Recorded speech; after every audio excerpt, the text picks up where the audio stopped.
Alright, let me ask you something. How often do you actually think about the death penalty? I mean, really think about it. Not just the headlines, but the weight of what it means when a state decides to take a life. Well, here we are again. Florida just carried out its first execution of the year, and it's got people talking. But what's really fascinating to me isn't just the fact that it happened. It's the way this entire process feels like a relic stuck in a time loop. Let me break this down. First, James Duckett was put to death this afternoon. Then, Dominick Occhicone is set to follow later tonight. Both were convicted in separate cases, which raises a deeper question. When we talk about the death penalty, are we even discussing the same thing anymore? Because the system feels so fragmented, so inconsistent, that it's hard to tell if it's justice or just a bureaucratic sideshow. Personally, I think the real story here isn't the executions themselves, but the fact that we're still debating this in 2023. What makes this really interesting is how the public conversation around capital punishment has shifted. 10 years ago, people were more divided, but now, it feels like there's a quiet resignation. Like, yeah, it happens. We know it's flawed, but what else can we do? That's not a healthy place to be. From my perspective, the death penalty has always been a moral tightrope walk. On one hand, it's supposed to be the ultimate deterrent.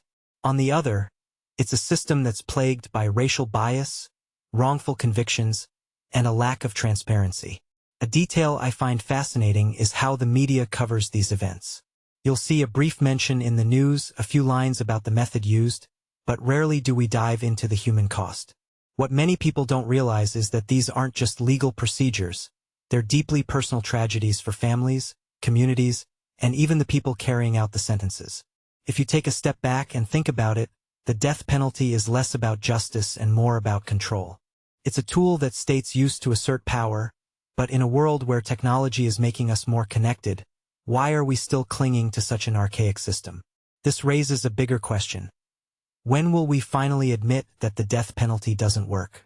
I'm not saying it's easy to abolish, but the way we've normalized it, especially in cases where the evidence is shaky or the process is rushed, makes me wonder if we're more afraid of change than we are of the criminals we're punishing. And let's be honest, the fact that 2 executions are happening within 12 hours of each other feels almost theatrical. Like, look at us, we're still doing this. But what does that say about our values? It's not just about the inmates. It's about the people who have to live with the consequences. The guards, the judges, the families. Everyone involved is carrying a burden that no one should have to bear. What this really suggests is that we need a complete overhaul of how we handle punishment, rehabilitation, and accountability. Because right now, we're stuck in a cycle that's neither fair nor effective. So, I'll leave you with this. When the next execution happens, will you watch it?